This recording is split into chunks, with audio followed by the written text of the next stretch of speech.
guys, this is Vajra. We are talking with them today. They have a brand new album coming out tomorrow actually.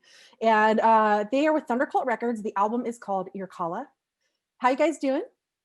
We're doing well, thank you. Doing all right. So we ran into each other, last year we tried to kind of run into each other a bit, but you guys were starting your cycle of recording and I was off to NAM and we couldn't link up. And I know you guys had started this process a while back. Did it take you all of last year to record the album? How long did that part take for you and to kind of get you guys going? Because I know that 2020 kind of kicked everybody in the teeth, but I know you guys were already going for your process for recording. Yeah, we were. So we started recording, actually, I was in California with Sahaj in January of 2018. And then I was back and forth a couple times in 2018. And then I think a couple times in 2019 maybe, or once in 2019. No, it was almost done, but in 2019. I think we were just mixing and kind of doing like that kind of stuff in 2019. But the recording had finished. So it was back and forth to California. Some of the stuff I could do in the home studio. It was mastering. We had Camilo Silva from Colombia, actually. He's like a genius mastering guy. And so we did that with him afterwards. It was just a long process because I had some health issues that I was sorting. And also I wasn't in the same city as Sahaj. And then we had Blake Fleming track drums, but he was not here in New York. He's in Oneonta, which is 6 hours away. So we tracked drums there in Oneonta. It was just a lot of different pieces that we had to kind of pull together. And, we had the music together, and then I needed a little bit of time to breathe with the vocal melodies and just make sure that I had written every word lyrically. The lyrics are important to me. I just don't throw stuff around. So I needed to just kind of sit and make sure. And then of course Sahaj would come in and say, you can't say umbilical in a chorus. And so, he's like, just can't. So he like, so then I like kind of, all right, well, let's just do this, So there were tweaks that had to be made. Things weren't just like wham, bam, thank you, man. It was just, things are deliberate for me. So it takes me a moment. And I need to sit in it. I kind of need to bathe in it. And I need it to be over and over. And I need to just know. And then there will come a time when I just know it's the right thing.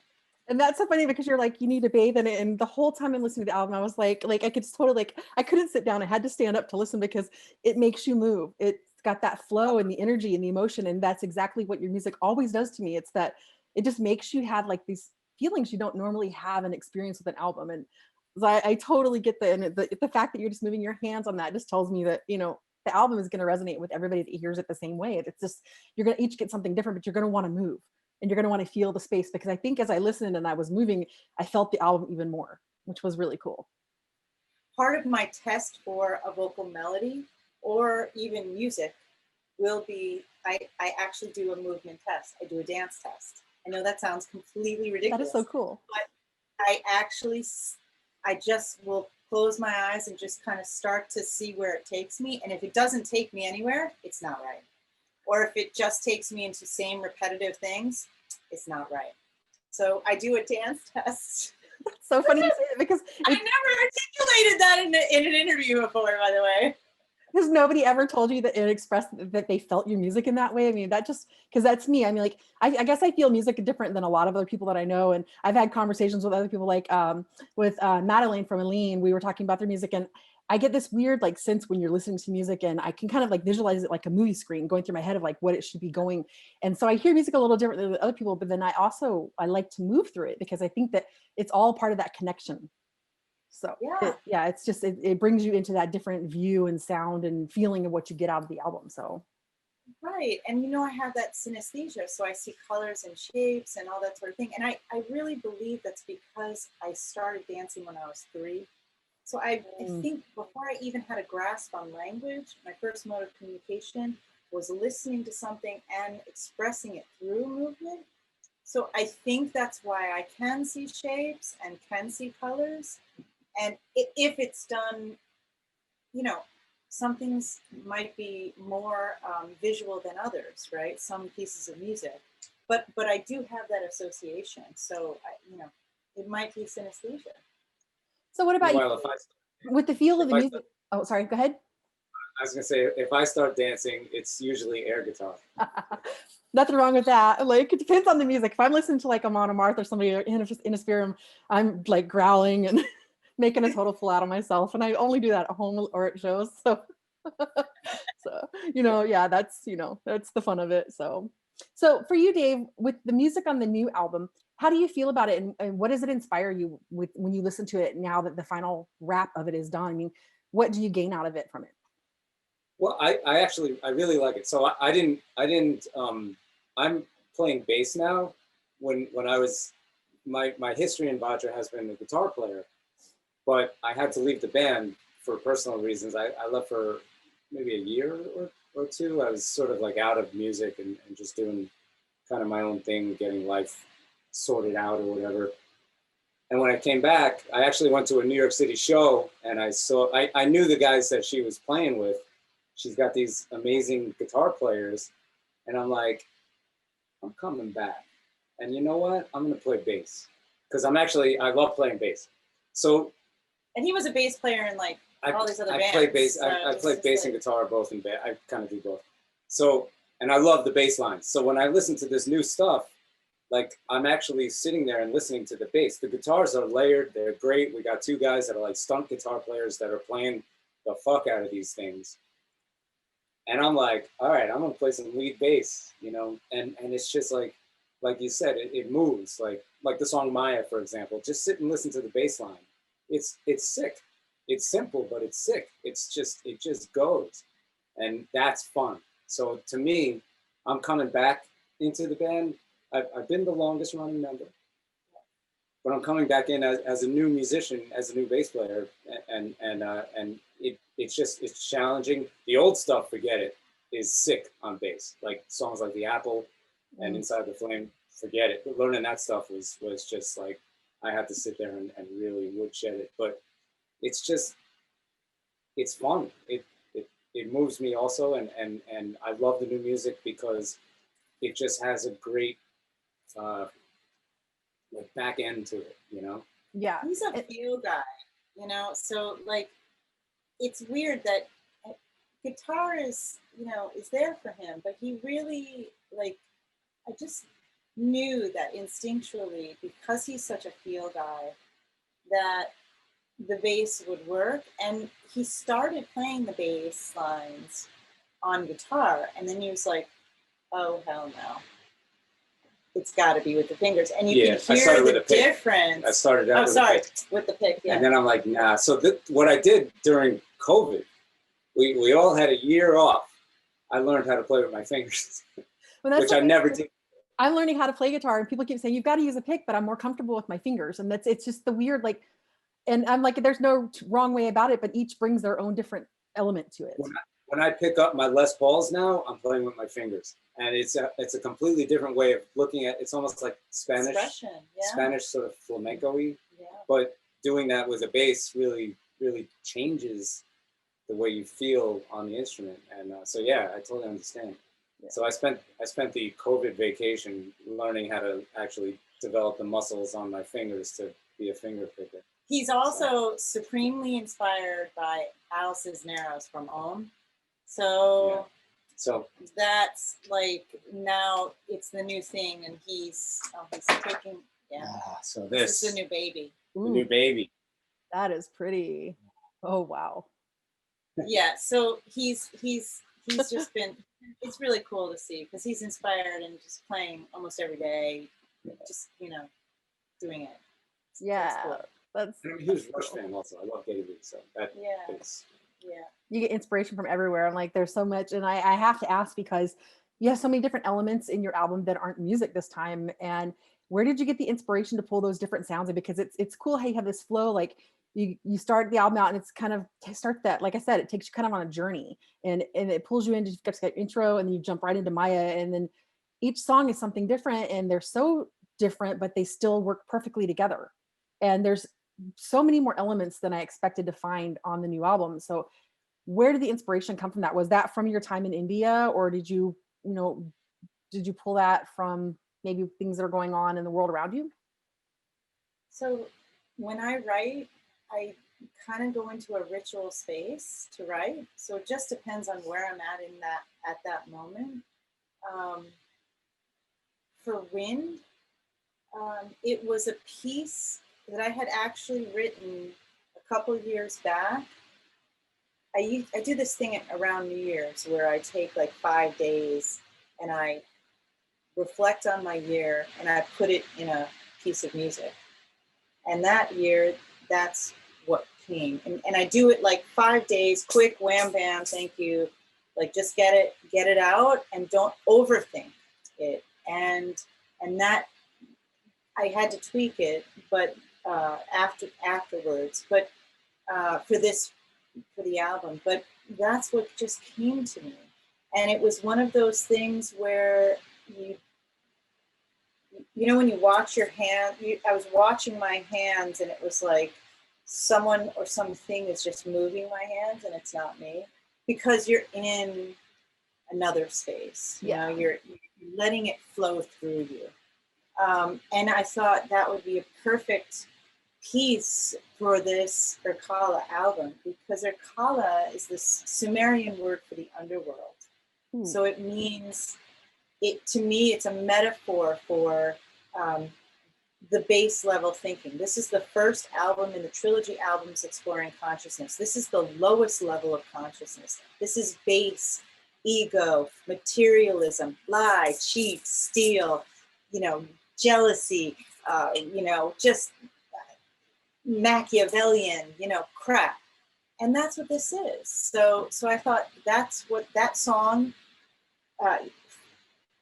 reminds me of nails in a coffin, and time is passing. So it reminds me of like in Chekhov when they're cutting the cherry orchard, when they're cutting the trees. Yeah. That, so when I wrote that, when you hear those pounding, which is actually my hand on my desk, that pounding is not a drum, it's my hand on the desk, fully affected with lots of reverb and lots of delay, and there's no metronome, no nothing. It's just when I felt it, when it needed to go, and I'm slamming down and I'm thinking of time when I was doing it, and the cherry orchard, and time is ticking, and you're still in your head thinking about crap that's completely unnecessary. And that was, I said wind, but actually I'm talking about wavering. Well, it's wavering. And it's funny that you say that, because I know in the review I said that, you know, people were going to hear that the hollowness and the echoes and it's wavering and wind both have these different elements, but I'm like, it really, I almost like felt that sense of like creeped out, like, because it just kind of that, it just unnerved me, and more, I guess not creeped out, but unnerved me. And so hearing how you found that time and space and what you were thinking and how you decided to put it together, it totally makes sense. Yeah, totally makes sense. And I think there's such cool tracks. Thank you. Wind was another one of those pieces where I didn't want, you know, the vocal line was a one take, the piano was a one take, and I wanted them to be really disjointed, as if it's somebody just rambling, talking about something. And again, then the rhythm comes in, and Blake played, you know, like one of those hand drums and stuff. And I wanted the rhythm to be very tight and repetitive, so you could hear that this is one reality, and then there's these other two realities that are just kind of like disconnected. So that, and I remember, was it Sahaj? Well, when we recorded when Blake was recording the drums, he was listening to me and trying to put a beat to that. And I was like, no. Put a beat to this, you know, and I had like a drum, you know, thing there. And he, like demo. And so then he said, oh, okay. And then I think Sahaj was like, well, you want this to be off like this? And I was like, Yes, I do. Yes, I do. That's exactly the point of this piece of music. And you know, and it felt intentional for it to be off like that. I've listened to a few albums last year that I had a really hard time with the timing, and it felt like the timing was off, but that it wasn't meant to be off like that. But then yours, it felt like it was like there was a reason behind why it was doing what it was doing. So Right. That's cool that it came across, because I was like, you never know. I don't know how people will receive it, but that was the intent.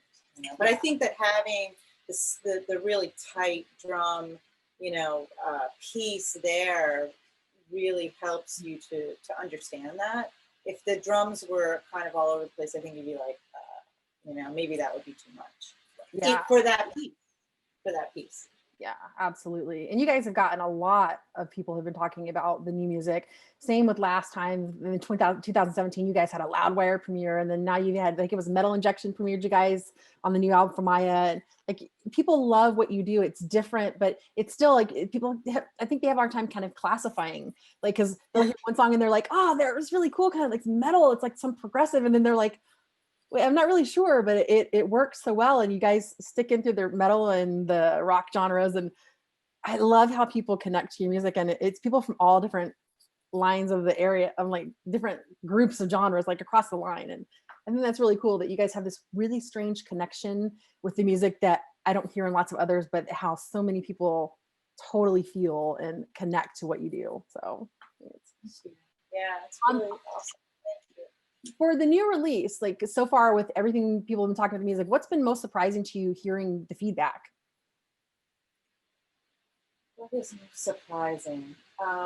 Well, I mean, it feels really good that people are receiving it well. It's been a while that we released something, 2017 with the Mirror, and so it's there's a lot of anxiety before we release, because we don't go into it saying we're going to do what we think is happening, and we know that what's happening on radio, we don't sound like things that are we're not using a drum machine, like we're not, this is the stuff is a little bit, it's different, and it's the crazy stuff in the head.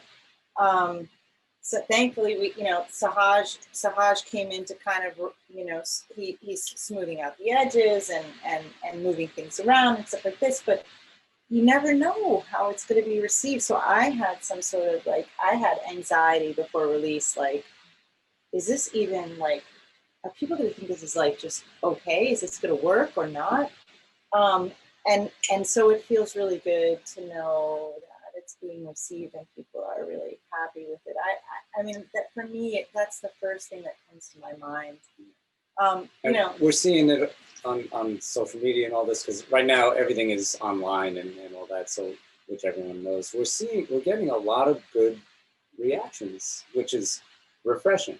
And it's doing well at radio, Yeah. So we're just like, oh my God. So we maybe we stumbled on something. So that feels just really great. Yeah, and that was the use of the radio. That's the hard one, because I saw you guys have been charting, and I think that's phenomenal, because it's so hard for bands to chart, and to see that you're not the most mainstream known band and to chart as you've done is phenomenal. Like it restores faith in a lot of people that are making music that have had such a hard time breaking through, to see bands that wouldn't normally be there that are there. And I think that maybe some of the 2020 shift has allowed people to kind of take chances more, because we had to shake things up and people had to find a way to make music work, that it's opened doors for a lot more people.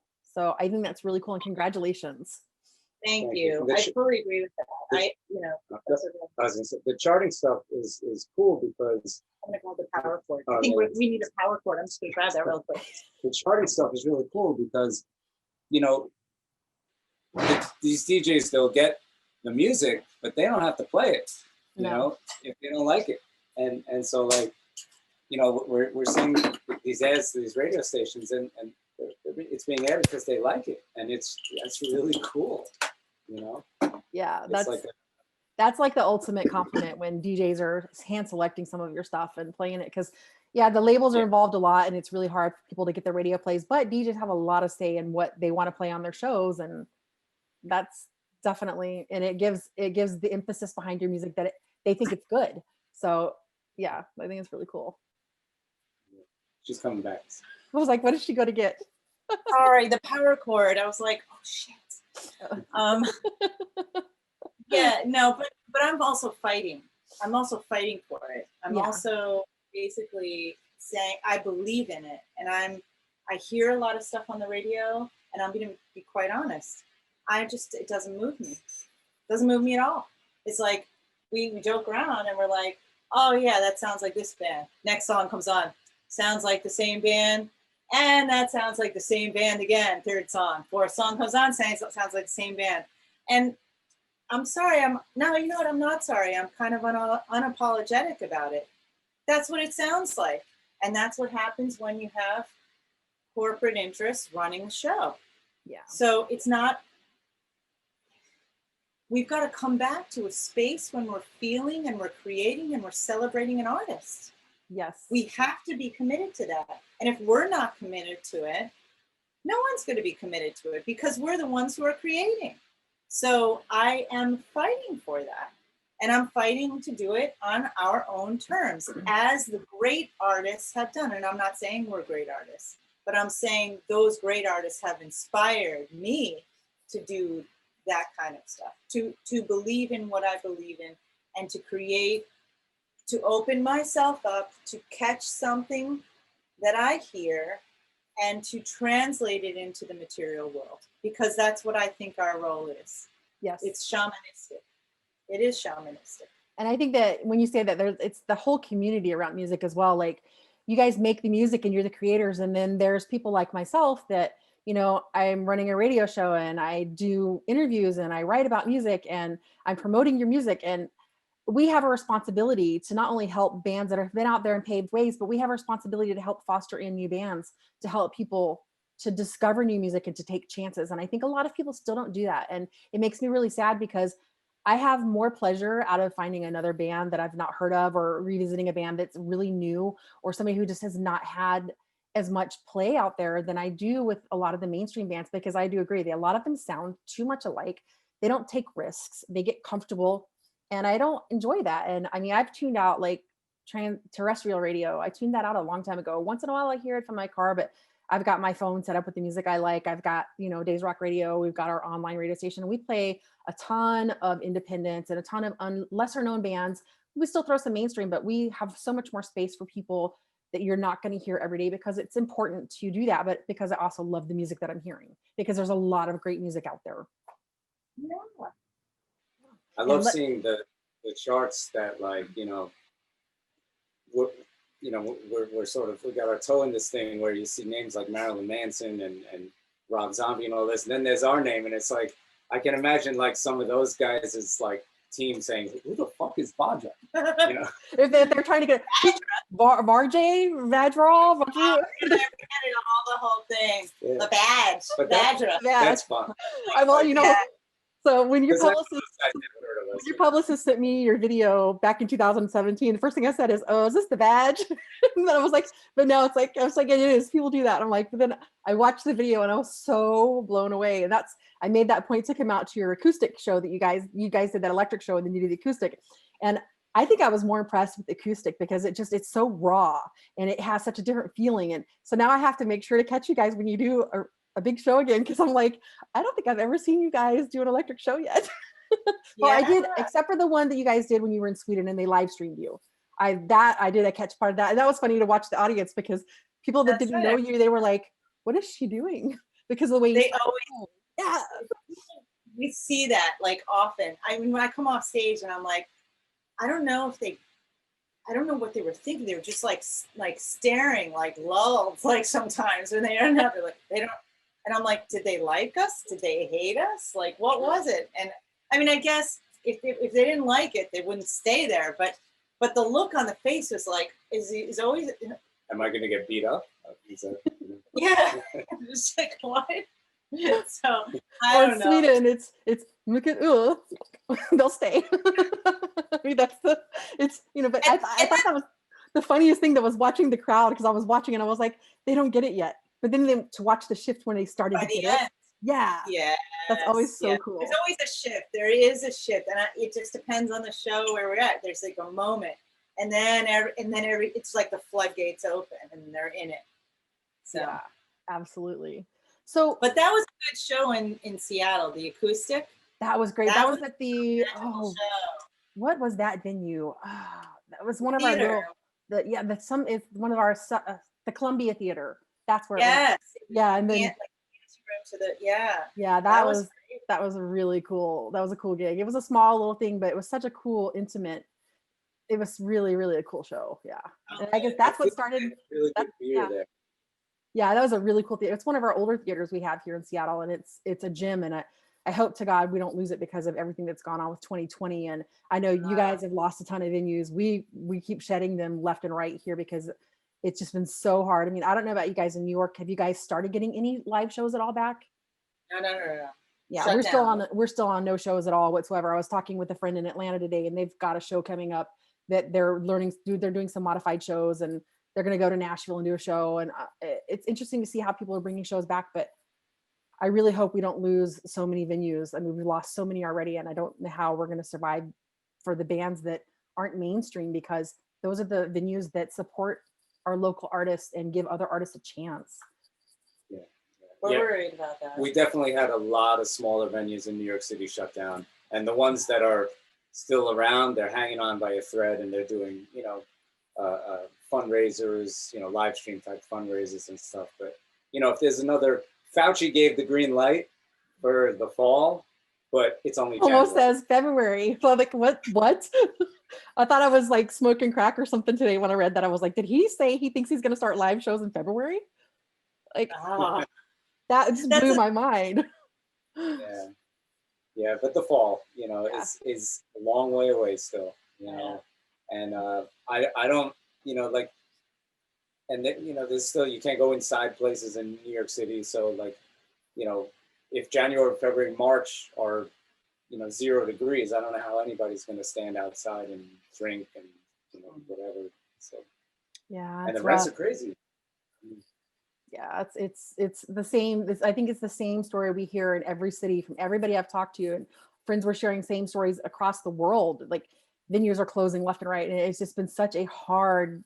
Like I think Sweden, they had for a while, you could have so many people at a show, and they just shut it all down again. And then Sweden Rock's coming up, and they're still planning a full festival because they're going forward with optimism, hoping that by June we might be able to have it. But who knows? I mean, that just it. We'll have to see how it goes, but I'm really hoping that bands continue to keep getting support from fans and media and whoever that can help them. And for you guys, I mean, like specifically, you've got your album comes out tomorrow. How can the fans that like your music, how can they help support you right now? We have, we have a shop, and we have vinyl, we have CDs, we have t-shirts. I created ritual packs for the listen. So I created, so we have I've selected incenses, Reiki candles, and I created these potions, these spritzes that will aid in your journey. So, and they're all like organic essential oil spritzes, and yeah, and the ingredients are selected based on the properties that the essential oils have. So and how that the music relates, how these essential oils relate to the music. So I have 3 sets. I have a cleansing, which is more like a sage and a sweet grass, kind of, and then based. And then I have an Irkalla potion, and I have a Shadow Queen potion that I created. And Shadow Queen is the EP that it's like raw, experimental, ritual music, one take stuff. Some people are gonna love it, and some people are gonna hate it. And that's attached to the album, but only the physical copy. So only the CD and the vinyl. See, I'm glad you brought that up, because we were talking about that back and forth yesterday, and I didn't realize that there was that the other Shadow was coming out that until you mentioned it. So I think that's really cool to bring that out, so that those of you watching this, you do need to know, if you buy a physical copy, you get that extra music. You're not going to find it online because it's not there. So it's another reason to buy the physical medium. That piece, that it's in 3 movements, and it's Shadow Queen, Maiden, Mother, Crone. And it's based on or guided by and a dedication to the goddess Hecate. And I'm making a correlation between Hecate and the goddess Inanna and Eresh Kigal from the Sumerian tradition. So through time, how things evolve, and that the goddess energy is really guiding most of the movements, all of the movements on the album, the whole process on the album, the lyrics, everything, the visuals, it's all guided by goddess energy for this piece. And it was not something that I really chose, really. It's something that came to me in meditation, multiple meditations. So this Shadow Queen piece is a dedication to her, and it's just, you know, raw ritual music. So that's why I have the cleansing pack, the Irkalla pack, and the Shadow Queen pack. And it's so funny because because I know you now, and I for those who don't know you and have not had to come out to a show and had a chance to meet you, this is so something you would do. And it's not like a gimmick. It's definitely, this is Annamaria, and this is her beautiful soul, but that's what comes. And I think it's so cool that it just ties all into the music as well. It's not just, hey, it's a gimmick, you can get something free or some bundle. It's truly part of who you are. And I think that that's so inspiring. Thank you. It's what I do on a daily basis. I light incense and I light these Reiki candles. I do perform Reiki myself, and I create these potions. So why not combine it? It just doesn't, it's, to me, it made the most sense. And I'd rather do that than to do something silly like, I don't even know. I mean, it just depends on who you are. Foo Fighters are doing sneakers, I guess, in sake. All right, we do potions and incenses and candles, which I have at every show and have had at every show since the beginning of when we first started playing. So it just made sense. That's awesome. So would you say is probably a couple of the instruments you used on the album that people aren't used to hearing, that the kind of snuck in there, or to kind of bring the sound to where you needed it? Well, I played a lot of flute on the ritual music. I've tried to get back to the flute somewhere because I hadn't. So you hear a lot of that, especially in the Shadow Queen pieces. Some of the stuff, like I was saying, it's just my hand on a piece of wood. You know, it's just some stuff like that. And then we have the sarod on Crown of Crucify, on Sever the Tie. And so Sever the Tie is a crazy song. So Sever the Tie, I wrote on tour in the van. I was driving. And it was like one of those like 6 or 7 hour runs. And I'm like, I just wrote it all. And it just came. It was one of those songs that just came. That doesn't always happen. Some songs take years and some songs just come. That was one of the ones that just came.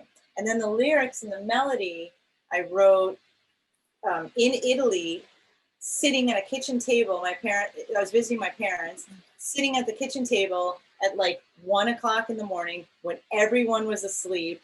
And it was like so hot and all the windows are open and I'm singing this vocal melody. The next morning I woke up, Mom's like, don't do that again. And I was like, what? She's like, I could hear you. Everyone could probably hear you. And so I get yelled at. But that's where I wrote the vocal melody for Sever the Tie. So we just have a bunch of different, things that just kind of came, to me. And I spent a lot of time, I lived in India for 5 years. So I love that kind of instrumentation. It's just something that it just resonates with me. I can't even tell you why, it just does. Yeah, definitely the verse parts of Sever the Tie, in the verses you can hear that stuff going on, but it's in the, the sort of like the construct of a heavy metal song. So it's kind of cool the way it or like a progressive metal song. I mean, and it is. I even said that. I said you guys lean a little bit towards prog, and that I think maybe that could be part of why people are a little more open to what your sound is, because there's so much prog music out there now that people have really opened their horizons to it. And the reason I asked about the instruments is because when you were talking about the potions and stuff that you saw, I just wanted to touch on some of the other instruments outside of it, because of how you do things so differently. And I thought it was important to kind of just reach back and touch on that, because I know I didn't ask you about it and I should have probably done it earlier, but I was like, yeah, we should probably ask, to give us a little bit more depth into that. But prog definitely has helped you guys. Definitely. Yeah, and we've always kind of leaned in that direction. I don't know why. I think because of the rhythmically, I think. Yeah. And that, so it makes sense. But there's no, like, I don't set out to do. It's just like the rhythms and the beats. And now, as we go into the second album in the trilogy series, we get even more crazy with the rhythms. So 7/8, 9/8, crazy. So I wrote a song where it started off in I think I was starting off in 5/4, going to 6/8, and then going to 4/4, or it's just like kind of crazy. So in one song, in one verse and chorus. So and that's why Sahaj pulled all the time. So I was like, what are we doing? Actually, I think it was 4/4, 6/8, then 5/4. And he's like, whoa, wait a minute. I think we're gonna, yeah. So we have a demo. We have a demo. We have to go actually go and finish all that this year. We're gonna go get back into the studio so that there isn't much time between the two, because it's important, I think, to carry it through. Definitely. And I can just imagine the music theory teachers, what? Because of the timing is gonna be so different. And that's not what they teach you. So that's really cool. No, and I love it. But Tool got me into that. Who did? Who got you into Tool. that? Oh, okay. So there you go. Tool. Yeah. So Tool. Yeah, because their Tool is their own special sound like that. I don't know of a lot of bands that do anything near what Tool does. So yeah, that's cool. Yeah. So anything else you guys want people to know about the music, or what you guys have coming up this year? I mean, I know we're kind of all on hold, but are you looking later in the year at maybe doing some gigs, or if they open up? I mean, yeah, we're looking. I mean, we figure if things open up in the fall, we just had a band meeting and we're like, let's get ready, let's be ready, so that in the fall, we just got an invite to a radio station festival in September. So let's see if things open up. Maybe we'll do it. I said, pencil us in, but I don't want to commit until we know that it's safe. And so we're planning on that. So probably fall. And I don't know if it's going to be US, Europe. We haven't decided yet. It's just too soon to make a decision. But it also depends on what the opportunities are. I don't know what the opportunities are for us. So let's see and let's weigh it, and we'll take a move. But I also wanted to mention that we have video components for all the pieces of the music, and all those video components are fitting together into a short film that we will be releasing later on in the year as well. So that's, it's a challenge. It's a challenge. We're doing it all ourselves. Yeah. Everything, writing the story, shooting it, editing it, colorizing it, locations. The locations that we chose for Maya were locations where something fucked up in history actually happened. So they're historical locations where, like, the Bloody Angle, which is down the street here in Chinatown, was the deadliest place in America in the 1800s. And we made sure we got that in there. And that's when we're walking through, and then one of the flirting stages at the beginning of Maya, that's there. We also had Dead Horse Bay, where we shot on the beach, and we did the rituals over there. Look up Dead Horse Bay, anybody that's listening to this. It's a crazy New York story. Yeah. It's crazy. Yeah. So the video components are symbolic representations, again, of the same Irkalla theme, this underworld theme. And it fits together in this whole story, which is based on the classic hero myth, the Sumerian classic hero myth of the descent of Inanna. On the artwork, this is something else that's kind of fun. I taught myself how to write cuneiform, Ooh, which cool. is the language, the ancient Sumerian language. And I didn't know if I was spelling Irkalla correctly. So I got in contact with Dr. Irving Finkel, who's the leading cuneiform scholar in the world. And he's in the British Museum. Sent him an email and just said, hey, can you correct my spell? I'm a musician. I'm doing this album. It's called Irkalla. I'm teaching myself how to write cuneiform. Can you check my spelling? And he's like, yeah. So he checked my spelling. I had one letter was off. And so that's pretty cool. You probably made his century, like, because people don't look back at the old languages, and I think that's such a cool detail about it that people don't know, and I don't think that many people would know until you talk about it. That's so cool. Yeah, and I loved doing it. It was like awesome. And he's a musician. He's a bassist. Oh, cool. You know, he's this old guy. He's got all these YouTube videos. He's like just the coolest cat. And I was like thrilled. He's like a rock star to me. I was like, oh my God, Dr. Finkel, come back to me. Dr. Finkel, come back to me. I was like, he knows. He was like, oh my God, it's so amazing. So like, that's cool. And then Taz Lemur from Comb, who's done, work with Tool, work with Volto, all these bands. He did the artwork. The artwork is part of a triptych. So it's 3 separate photos that add together as one. And in the triptych it's basically the first album, the second album, and the third album. But it's actually first album, second album, third album. So you're not going to know what the full picture looks like until the third album is released. So we have all these kind of things happening. We also were releasing only, you see the theme is 3. Everything is a derivative of 3. We're only releasing on days in numerology that are derivatives of 3. Everything. So there's like a lot of all these kind of little pieces that are woven in. And that is so you. I love that. That's true. You can definitely feel that everything that's done with Vajra is done in a systematic way that makes sense to all come together. So I just want to give something, I want to give more than it all fits together to me. And like my heroes have done that for me. And if I feel like if I'm doing this, I have to do that too. And I have to get out of my space. It's not necessarily what I want, but it is what resonates with me. And like I said, the goddess just tells that you've got to do this. How much work we had basically spent our whole summer doing the videos. Yeah, the videos were crazy. Like the Sever the Tie video, we did it all ourselves. I spent, what was it, 3, I think it was that Sever the Tie video was a 72-hour marathon of editing. Straight. Wow. I can imagine go to bed, how many B-rolls there. From nothing, just a bunch of raw footage to that video. And I'm proud of that because, I drank a bottle of wine after we finished that one. And a few bottles of vodka through it.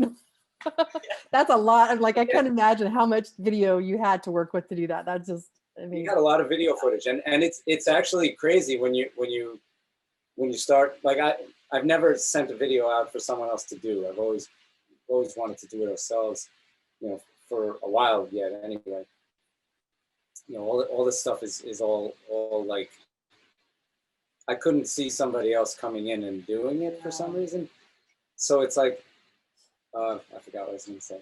Oh yeah, so then when we have all this footage on my 14 terabyte hard drive, and I'm just like, now what do I do with it?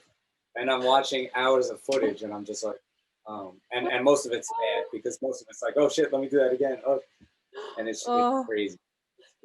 I'm guilty. I buy a brand new hard drive every year for all my video and photo work, and I have one every year because it's already full before the end of the year. So I filled up a 14 terabyte hard drive for 2 videos. I don't know how that happened. But you'll always have something to come back to should you be wanting to do something else. So that's, or if you ever want to go back, or if you guys get to that point where people really love what you've done, you can go back and documentary stuff or whatever. It's nice to have footage because sometimes it's hard to get, or if you have somebody else doing it for you, you can't necessarily get a hold of what you need, or they don't want to part with it, or it's not exactly what you wanted. And I totally get the holding the creative part of it because it reflects more that it is yours and what you wanted when you take that control of doing it. Right. Yeah. And also, as she mentioned, we're going to be putting out, a short film based on a lot of the stuff we're doing, and a lot of this video footage is going to be used, so like, okay, we have a snippet of us for 3 seconds walking down the street in Chinatown. Well, I have, 25 minutes of that. So I could take other parts, Right. So, Yeah. anyway. I've thrown videos together, just, using out doing photos at concerts or something, and somebody needed a video. We just throw something together because, hey, I had a ton of footage, and you never know when you're going to need it. And if you've got it, it's always great to have it. So Yeah. yeah, that's awesome. So any last words for your fans before we let go? Oh, no. Enjoy the ride. I mean, Yeah. tomorrow night, we're going to host a ritual vinyl playthrough. Part of it is we're going to start with a ritual, a vinyl playthrough, and then we're going to have a Q&A session. It's going to be on YouTube Live. It's going to be free for anybody. Like, you just tune into the Vajra official YouTube page, and it'll be live streaming there. We're just going to enjoy the journey together. Yeah. And then when people get the album, there's the album art, but then we also have a booklet and a recommended ritual upon the first listen for people. There's also maybe some etchings on the vinyl that maybe people can sort of look, kind of see and find. But really, it's about the journey. You can listen to a song on Spotify here and there, but when you pull out the album, we enjoy the journey. Enjoy that, because the journey will be different from just listening to one song or two songs. That is really awesome. So Annamaria Pinna and Dave Sussman of Vajra, thank you so much, and we wish you the best of luck with your release, Irkalla, tomorrow. And we will be tuning in, and we'll definitely make sure to share out there that you guys have a stream going tomorrow so people come and visit with you. And guys, go find Vajra. They are all over the internet. Get their music, connect with them. You'll fall like I did, because I became an instant fan back in 2017. You'll love what they've done. Go back and visit their old stuff too, because it's really, really cool what they've done. So thank you guys so much for your time today, and have a great release day tomorrow. Thank you so much.